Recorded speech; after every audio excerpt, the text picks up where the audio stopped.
Clip எங்கம்மா? அங்க தானடி வச்சேன். அம்மா இந்த ட்ரெஸ் ஓகேவான்னு பாரு. நல்லா தாண்டி இருக்கு. அம்மா ஈவினிங் என்ன கடைக்கு கூட்டு போறியா? எதுக்கு? நான் டாப் வச்சிருக்கேன்ல, அதுக்கு மேட்சா ஒரு பாட்டம் வாங்கி தரியா? பாரு, என்ன Dress வாங்கினாலும் அதை டீசெண்டா வாங்குங்க. ஏன்பா இப்ப நான் போடுற Dressலாம் உங்களுக்கு டீசெண்டா தெரியலையா? என்னம்மா அப்பா இப்படி பேசுறாரு? ஏய், நான் சொன்ன அதை சரின்னு கேட்டுக்க. அதென்ன உங்க அம்மாட்ட கம்ப்ளைண்ட்? சரி சரி, நேரம் ஆயிடுச்சுப்பா. மீதி திட்டலாம் சாயங்காலம் வாங்கிக்கலாம். வாடி. பாய்மா.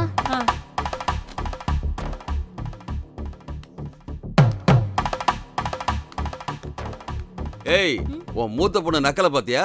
நான் என்னமோ காரணம் இல்லாம பேசுற மாதிரி பேசிட்டு போறா. சின்ன ஜிருசுங்க ஆசைப்படுறத போட்டுக்கிட்டு போட்டுமே. உனக்கு என்னடி தெரியும்? ஒவ்வொருத்தரும் ரோட்ல எப்படி அரைகுறையா ட்ரெஸ் போட்டு போற ஆளுங்க தெரியுமா? நம்ம பசங்களை அது மாதிரி விட முடியுமா? ஐயோ ஏங்க, பொண்ணுங்க கல்யாணத்துக்கு வளர்ந்து நிக்குது, ரோட்ல எவ என்ன ட்ரெஸ் போட்டிருக்கான்னு கண்ணை விரிச்சு பாத்துட்டு நிக்கிறீங்களா? ஏய், நீ என்னடி என்ன போய்? நான் என்ன அப்படிப்பட்ட ஆளா? போற வரவன் கண்ணுல அசிங்கமா படுது, அதை தப்புன்னு சொல்றேன். ஒன்னும் சமாளிக்காதீங்க.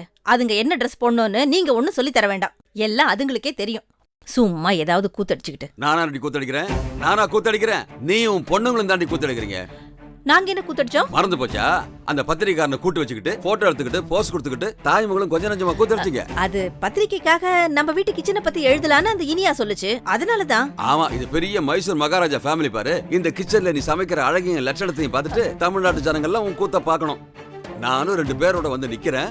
வீடு பூரா கசகசன்னு உங்க கொட்டமால இருந்தது. என்கிட்ட ஒரு வார்த்தை கேட்டியாடி? இதுக்கெல்லாம அவங்க கிட்ட கேட்பாங்க. அந்த பொண்ணு என்கிட்ட ரொம்ப கெஞ்சி கேட்டுச்சு, அதனால நான் சரின்னு சொன்னேன். அவ கேட்டா உனக்கு எங்கிட்ட போச்சு புத்தி? எனக்கு இதெல்லாம் பிடிக்காதுன்னு உனக்கு தெரியாது? நீங்க வரதுக்குள்ள முடிச்சிட்டு போயிடுறோம், ஒரு 10 நிமிஷம் தானே சொன்னாங்க. இதெல்லாம் பெரிய விஷயமா? நம்மளையும் மதிச்சு பேட்டி எடுத்து பத்திரிக்கையில போட்டோவோட போடுறோன்னு அவங்க சொன்னாங்க, அதனால சரின்னு சொன்னேன். இப்ப என்ன அதனால? குடியா முழிக்க போச்சு? ஏய், குடி முழுகலடி. நீ நேத்து பண்ண கூத்தால நம்ம மகளுக்கு வர வேண்டிய ஒரு நல்ல வரன் தட்டி போச்சு, தெரியுமாடி? என்னங்க சொல்றீங்க? ஆமாண்டி, நேத்து ராகவன் கூட ஒருத்தர் வந்தார, ஞாபகம் இருக்கா? இருக்கு இருக்கு. அந்த ஆள் பார்வையே நல்லா இல்ல. என்னையும் வேணியும் குறுகுறுன்னு பாத்துக்கிட்டே இருந்தாரு. சரியான விவசாய கட்ட ஜென்மம். ஏய், விஷயம் தெரியாம உளராத. அவரு தாசில்தாரா இருக்காரு. அவரு பையனுக்கு நம்ம வேணிய பேசலான்னு ஒரு ஐடியா இருந்துச்சு. அவரு கொஞ்சம் வித்தியாசமான டைப்பு. நம்ம பொண்ணு வீட்டுல எப்படி கேஷுவலா இருக்கான்னு பார்க்க வந்தார். நீ கண்டவங்களை எல்லாம் வீட்டுல விட்டு கூத்தடிச்சதுல உங்க சங்காத்தமே வேண்டான்னு போயிட்டார். ஏங்க, ஏதாவது இருக்கா உங்களுக்கு? இந்த மாதிரி ஒருத்தங்க வராங்கன்னு எனக்கு விவரமா போன்ல சொல்லிட்டு வர வேண்டாமா? நான் தான் போன் பண்ணேன்டி. என்ன போன் பண்ணீங்க? போன்ல என்ன சொன்னீங்க? ஃப்ரெண்டோட வரதா சொன்னீங்க. சரி, எப்பவும் போல வெட்டி கதை பேசுறதுக்கு ஆளுங்க வராங்க, காஃபிக்கு பிடிச்ச கேடுன்னு நான் நினைச்சுக்கிட்டு இருந்தேன். இந்த மாதிரி கல்யாண விஷயம் பேசுறதுக்கு ஆள் வராங்கன்னு சொன்னீங்களா? சொல்லியிருந்தா நான் அவங்கள வேற இடத்துக்கு போய் போட்டோ எடுங்கன்னு சொல்லி அடுத்த பிளாக்ல இருக்கிற என் ஃப்ரெண்டு வீட்டுக்கு அவங்கள அனுப்பிச்சிருப்பேன். நீங்க அர்த்தம் இல்லாம கால் பண்ணிட்டு என்ன திட்டுறீங்களா? ஏய், என்ன உன் தப்ப மறைக்கிறதுக்கு என்ன குத்தம் சொல்றியா? நான் ஒண்ணு உங்களை குத்தம் சொல்லல. நீங்க பண்ண காரியம் அப்படி. அந்த தாசில்தாருக்கு அறிவு வேண்டாம்? மகனுக்கு பொண்ணு பார்க்க வர்றதுன்னா ஸ்ட்ரெயிட்டா சொல்லிட்டு முறைப்படி வந்து பாக்குறதுக்கு என்ன கேடு? அதென்ன இவங்க இப்படி கமுக்கமா வர்றது? இப்படி சொல்லாம கொள்ளாம வந்தா நாங்க பொம்பளைங்க கொஞ்சம் முன்ன பின்னதான் இருப்போம். ஏய், அவரு பொண்ணை பார்த்து பிடிச்சிருந்தா மேற்கொண்டு பேசலான்னு தான் வந்தாரு. இங்க வந்தா ஆத்தாளு மகளமா மாறி மாறி போஸ் கொடுத்துட்டு இருந்தீங்க. அவருக்கு அது பிடிக்கல. அவனுக்கு என்ன எங்களை பிடிக்கிறது? நேத்து அந்த ஆள் இப்படி ரகசியமா வந்தது எனக்கே பிடிக்கல. அவன் எங்களை பார்த்த பார்வையும் சரியில்லை. இப்பவே இவ்வளவு கிரிமினலா இருந்தா அவன் வீட்டுக்கு நாளைக்கு என் பொண்ணு போன பிறகு இப்படி ஒளிஞ்சு ஒளிஞ்சுதானே எல்லாத்தையும் அந்த ஆளு வேவு பாப்பான். நல்ல வேளை இந்த சம்பந்தம் மேற்கொண்டு நகர்லயேன்னு சந்தோஷப்படுங்க.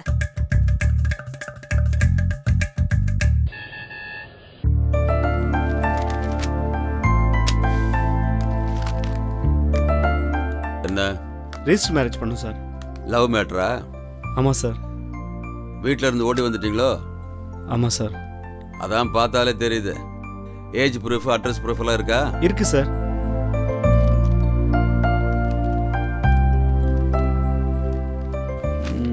சாட்சிங்கெல்லாம் இருக்காங்களா? என்னம்மா, உங்க வீட்டு எதிர் வீட்டு பையனா? இல்ல சார், பக்கத்து தெரு. இவன் யாரு? இவன் குடும்பம் என்ன? என்ன வேலை பார்க்கறான்? ஏதாவது தெரியுமா உனக்கு? ஏமா, இப்படி வீட்டை பகிச்சிட்டு ஓடி வந்து கல்யாணம் பண்ணிக்கிறிய, நாளைக்கு இவன் கை விட்டானா என்ன பண்ணுவ? அப்படிலாம் எதுவும் நடக்காது சார். ஒவ்வொரு நாளும் இந்த மாதிரி எத்தனையோ பேர் கல்யாணம் பண்ணி தான் வைக்கிறோம். உன் நல்லதுக்கு தான் கேட்கறேன். சார், நீங்க ரொம்ப ஜாஸ்தியா பேசுறீங்க சார்.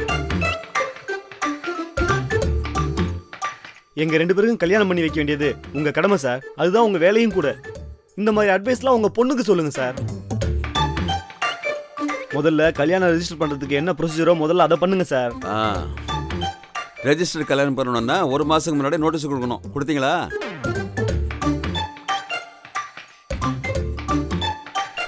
சரி, நோட்டீஸ் கொடுத்துருப்பாங்க. 1 மாசம் கழிச்சு உங்க வீட்டுல கண்டுபிடிக்காம இருந்தா இங்க வந்து கல்யாணம் பண்ணுங்க. நானே சட்டப்படி முடிச்சு வைக்கிறேன். சரியா? போங்க. சார் 1 மாசமா? என்னம்மா பண்றது, சட்டம் அப்படி இருக்க. சாரி சார், நான் பேசுனதெல்லாம் தப்பு தான் சார். தம்பி, நீ எப்படி பேசினாலும் சரி, ரூல்ஸை மீறி என்னால எதுவும் செய்ய முடியாது. டேய் மச்சான், ஏதாவது கவனிச்சலாம்டா. டேய் மாப்ள. சார், உங்களை ஏதாவது கவனிக்கணும்னா என்ன லஞ்சம் கொடுக்க பாக்குறியா? லஞ்சம் வாங்குறது தப்பு, கொடுக்கறது தப்புன்னு உனக்கு தெரியாது? சார், என் நிலைமையை கொஞ்சம் புரிஞ்சுக்கங்க சார். என்னடா உன் நிலைமை? பொண்ணை பத்தவன் உங்களை மாதிரி ஆளுங்களுக்கு பயந்து பொத்தி பொத்தி வளர்ப்பான். நீங்க சர்வ சாதாரணமா வந்து கல்யாணம் பண்ணி வைங்கன்னு வந்து நிப்பீங்க இல்ல? என்ன சார் ரொம்ப ஓவரா பேசுறீங்க? இது இல்லைன்னா இன்னொரு ரிஜிஸ்டர் ஆபீஸ், அப்படியே இல்லைன்னா கூட கோவில தாலி கட்டி இங்க வந்து ரிஜிஸ்டர் பண்ணுவோம் சார். டேய் வாடா போலாம். ஆமா போலாம்.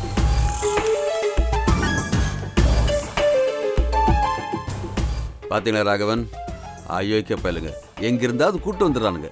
எதுக்கு அடங்க மாட்டேங்கிறானுங்களே? இங்க பாருங்க சிவபிரகாசம், அவங்க யாரு? உங்களுக்கு சொந்தக்காரங்களா? கல்யாணம் பண்ணி வைக்க சொன்னா என்ன பண்ணி வைக்க வேண்டியதானே?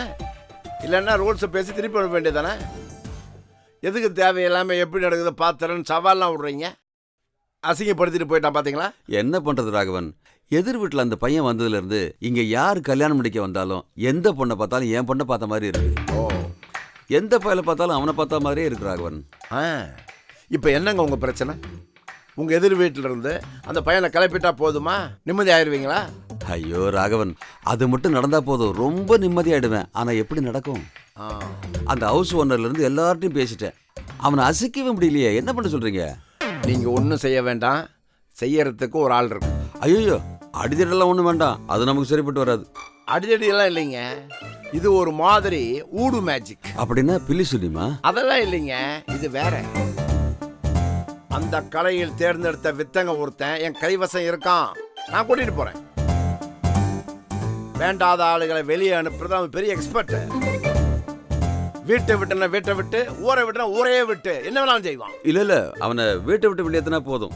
ஓகே, இன்னைக்கே நாம போய் அவனை பார்க்கறோம், வேலையை முடிக்கிறோம். ஓகே.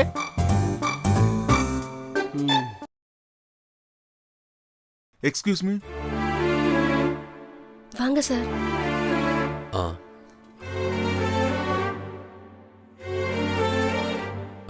உட்காருங்க.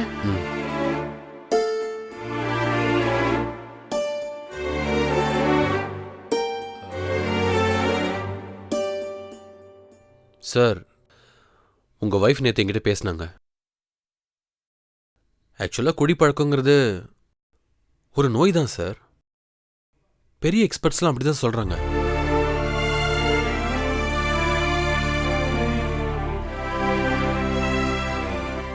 நீங்க அடிப்படையில் ரொம்ப நல்ல மனுஷன் சார்.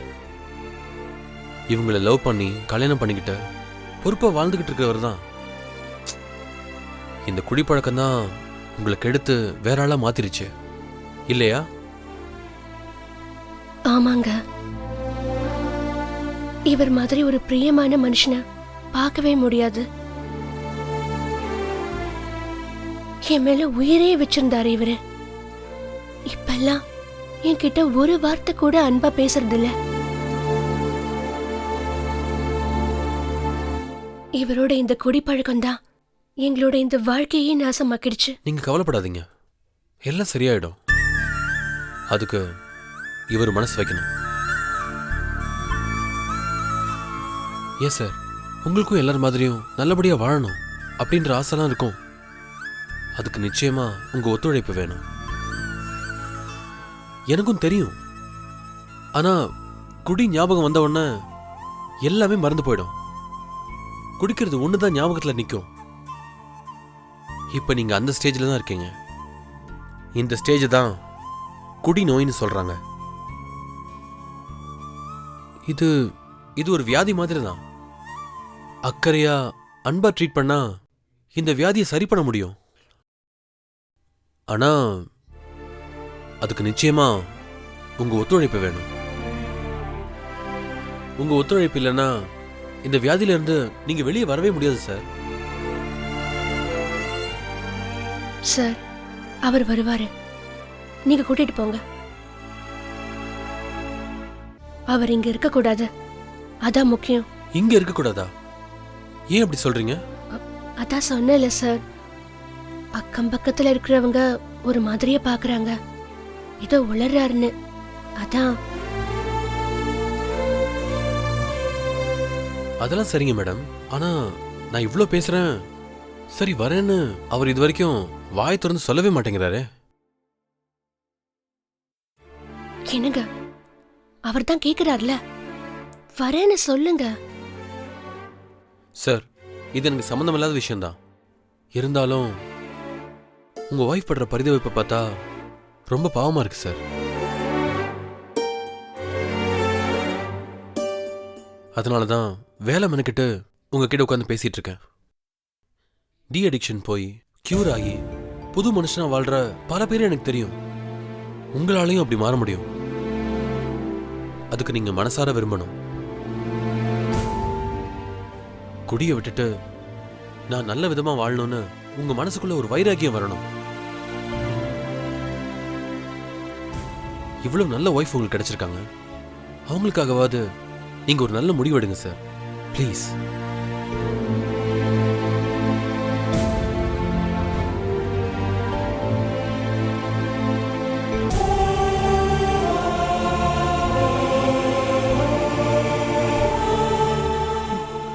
அவன் உசுறு சார்.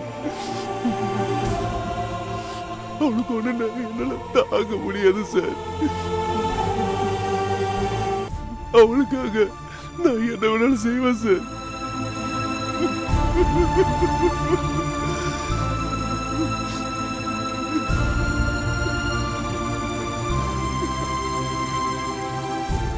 எதுக்குங்க சின்ன பிள்ளை மாதிரி அழுறீங்க? நீங்க கிளம்புங்க.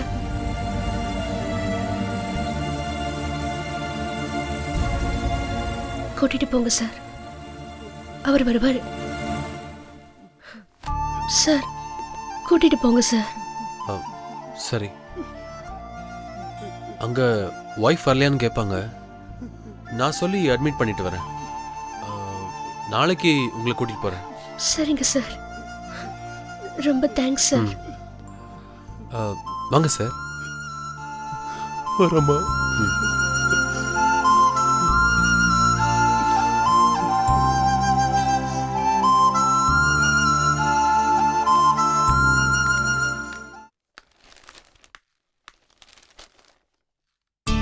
என்னங்க ராகவன், ஏதோ பிளாக் மேஜிக் பண்றவர்னு சொன்னீங்க, இது என்னமோ ஹைடெக்கா அரண்மனை மாதிரி இருக்கு.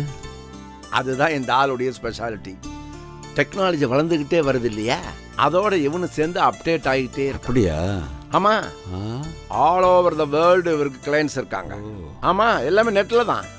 அவங்க ப்ராப்ளத்தை மெயிலில் சொல்லுவாங்க, இவர் சொல்யூஷனை நெட்டில் அனுப்புவார். சொல்யூஷன் நீங்க சொல்றது பரிகாரத்தை தான் சொல்றீங்க, அது எப்படி நெட்டில் அனுப்ப முடியும்? அதுதான் லேட்டஸ்ட் டெக்னாலஜி டெவலப்மெண்ட்.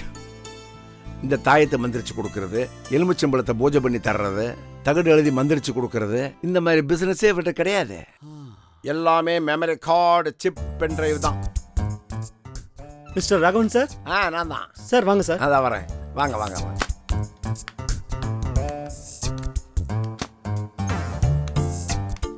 வாங்க உட்காருங்க. Yeah. It's very easy. உட்காருங்க. I can. Don't worry. இந்த மாதிரி ப்ராப்ளம்லாம் நிறைய டீல் பண்ணியிருக்கேன். So you no need to worry. நான் நைட்டு மெயிலில் சில ஹோலி சாண்டிங்ஸ் எல்லாம் சவுண்ட் ஃபைலாக அனுப்புகிறேன். அதை நீங்கள் டவுன்லோட் பண்ணி பூஜை ரூமில் டெய்லி மார்னிங் 10 minutes ப்ளே பண்ணுங்க. Okay no problem. Thank you. Bye. வணக்கம் mister Rishikesh. Hi sir. Sir தான் நீங்கள் சொன்ன ஃப்ரெண்டா? ஆமாம். வணக்கம் சார். ஓ, பேர் சிவபிரகாசம். ரொம்ப டென்ஷன்ல இருக்கார், அதான் உங்ககிட்ட கூட்டு வந்தேன். என்கிட்ட வந்தாச்சுல்ல, ப்ராப்ளம் சால்வ்டுன்னு நினச்சிக்கோங்க.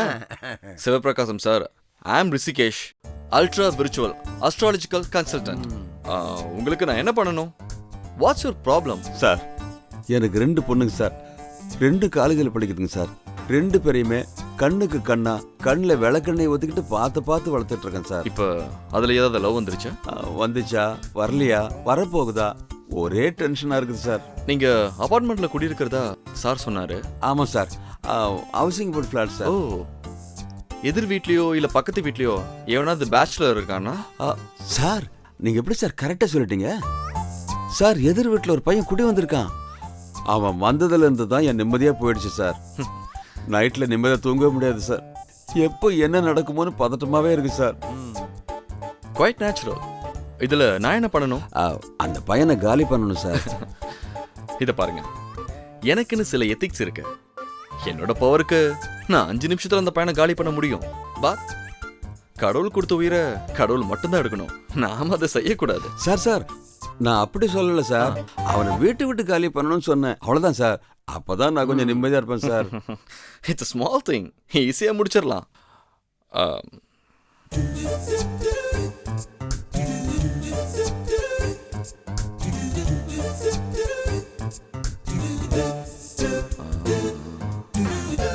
இப்போ நான் என்ன பண்றேன்னு தெரியுமா? பவர்ஃபுல்லான மந்திரங்களை டைப் பண்ணிட்டு இருக்கேன்.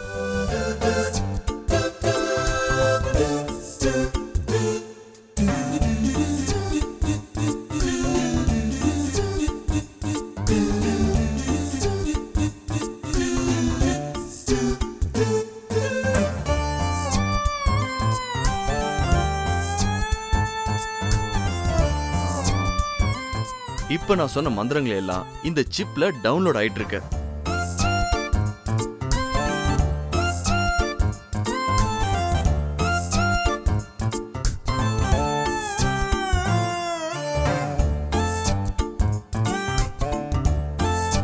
இப்ப இது சாதாரண மெமரி கார்டு இல்ல, என்னோட மந்திர உச்சாடத்தால உருவாக்கப்பட்ட பவர்ஃபுல் மந்திர கார்டு. ஓ, இதை நான் என்ன சார் பண்ணணும்? இதை பத்திரமா எடுத்துட்டு போங்க. அந்த பையனோட வீட்டுல ஏதாவது ஒரு பொருளுக்குள்ள மறைச்சு வச்சிருங்க. சரிங்க சார். அதுக்கப்புறம் என்ன நடக்குதுன்னு பாருங்க. அவன் தன்னால வீட்டை காலி பண்ணிட்டு போயிடுவான். எப்படி சார்? எப்படி வீட்டை காலி பண்ணுவான்? இது என்ன சார் பண்ணும்? நீங்க ஒளிச்சு வச்ச உடனே இது தன்னோட வேலையை காட்ட ஆரம்பிச்சிடும். இந்த சிப்ல ஏத்திருக்கிற மந்திரங்கள் எல்லாம் சாதாரண மந்திரங்கள் இல்ல, ரொம்ப பவர்ஃபுல் டெரரான காட்டேரி மந்திரங்களை ஏத்திருக்கேன். அந்த மந்திர சக்தி இதுல இருந்து எவாப்ரேட் ஆகும். அப்படி ஆக ஆக அவனுக்கு நைட்ல கெட்ட கெட்ட கனவா வரும். ஆவியில நடமாடுற மாதிரி இருக்கும். ஏதாச்சும் பொசுங்கின வாசம் வரும். சின்ன சின்னதா டிஸ்டர்பன்ஸ் வரும். அவன் பயந்துட்டு காலி பண்ணுவான். நான் இப்படி பல பேரை காலி பண்ணியிருக்கேன். என்னடா மந்திர தகுடு இல்லாம ஒரு சின்ன சிப்பு கொடுத்து கதை சொல்றேன்னு பாக்குறீங்களா? இத கொண்டு போய் கரெக்டா அவன் ரூம்ல வைங்க. அப்புறம் நீங்களே எனக்கு ஃபோன் பண்ணி அவன் கதறிக்கிட்டு வீட்டை காலி பண்ணிட்டான்னு சொல்லுவீங்க.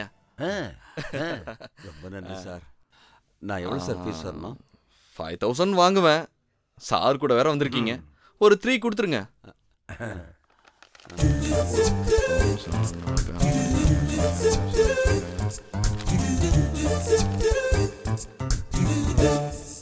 இது ரொம்ப பத்திரமா வச்சுக்கணும், ஓகேங்களா?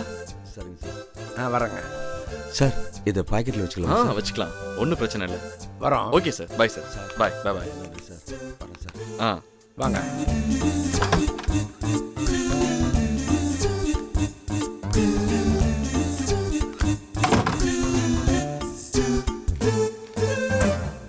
சார் ரொம்ப இம்ப்ரெஸ் ஆயிட்டாங்க சார். இதையும் நம்பி காசு கொடுத்து வாங்கிட்டு போறாங்க பாரு. கிளியை காட்டினா நம்புறானுங்க, இலையை காட்டினா நம்புறானுங்க. இப்ப லேப்டாப் காட்டி சீன் போடுறோம், அதையே நம்புறானுங்க. அந்த பிளம்பர் சாமி கேஸில் ஏதாவது பிரேக் கிடைச்சதா?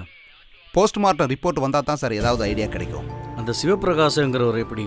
அவர் ஏதோ பிளம்பரை மிரட்டினதா சொன்னாங்க. அவர் பாவம் சார்.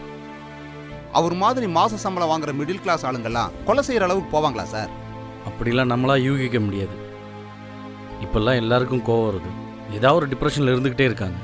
டிப்ரெஷனில் இருக்கிறவங்க என்ன வேணால் செய்வாங்க. இருக்கலாம் சார், பட் சிவபிரகாசத்துக்கு பொருந்துமா? அவர் ஒரு நார்மல் லைஃப் வாழ்றவர். அந்த பிளம்பரை கொண்டு தான் லைஃப்பை சிக்கல் பண்ணிக்குவாரா சார்? அவர் தான் பண்ணியிருக்காருன்னு நான் சொல்ல வரல. அவர் சந்தேக லிஸ்ட்லேருந்து தூக்கிட வேணான்னு சொல்ல வரேன். நம்ம லேடி கான்ஸ்டபிள் அவங்க சம்சாரத்துக்கிட்ட கேஷுவலாக பேசியிருக்காங்க. சிவபிரகாசத்தோட ஒய்ஃப் என்ன சொல்லியிருக்காங்கன்னு தெரியுமா? என்ன சார் சொன்னாங்க? என் ஹஸ்பண்ட் கொஞ்ச நாளாவே ஒரு மாதிரியே இருக்காரு. எதுக்கு எடுத்தாலும் டென்ஷன் ஆகிறாரு, எரிஞ்சு விழறாரு, ஏதோ ஒன்று நினச்சி பார்க்குறாரு, பொண்ணுங்களை பார்த்தா கோவமாக பேசுகிறாரு, சந்தேகப்படுறாரு. இப்படிலாம் அவங்க புலம்பி இருக்காங்க. அப்படியா sir? Yes, is not normal. So எனக்கு அவர் மேலே டவுட் இருக்க தான் செய்யுது. பட் பார்க்கலாம். சார், போஸ்ட்மார்ட்டம் ரிப்போர்ட் வந்து அவர்கிட்ட கொடுங்க. படிங்க.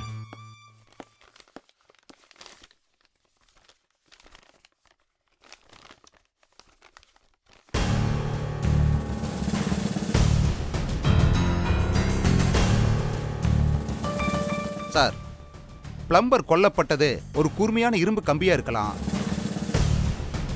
காயத்தோட அளவையும் ஆழத்தையும் வச்சு பார்க்கும்போது அது கத்தியால ஏற்படல, ஒரு கூர்மையான இரும்பு கம்பியா இருக்கலாம்னு போட்டிருக்கு சார். ஸோ கொலை செஞ்ச ஆயுதம் கத்தி இல்லை, இரும்பு கம்பி. அந்த வெப்பனை காணும், அது ரொம்ப முக்கியம். ஆமா சார்.